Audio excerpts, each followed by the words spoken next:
Mechi ilikuwa nzuri. Vijana wamecheza vile ambavyo tulivyotrain kwenye mazoezi. Ushindani ulikuwa mkubwa ndani ya uwanja. Kiukweli katika michezo yote ambayo tumesema, leo nadiriki kusema waamuzi walikuwa 100%.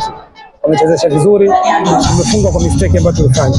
Kwa hiyo mechi ilikuwa ngumu, ilikuwa na ushindani. Kuwapongeza polisi wamepata matokeo, tunajipanga kwa michezo iliyobaki.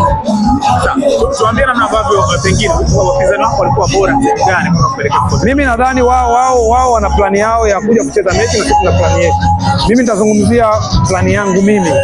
Naamini vile ambavyo tulifanya mazoezi ndio vitu ambavyo vilikuja kufanyika. Mistake ni party kwenye football. Tumefanya kosa, tumefungwa goli. That is the football. Tunarudi kwenye viwanja vya mazoezi, yale mazuri ambayo yamefanyika leo, tutaenda kuendeleza yale mapungufu tutafanyia kazi. Mechi ya mwisho itatuambia tuko kwenye nafasi gani. Mipango ikoje kuelekea kwenye mchezo ujao? Mipango ni kushinda kila mchezo, hata huku kwa tunatamani kushinda.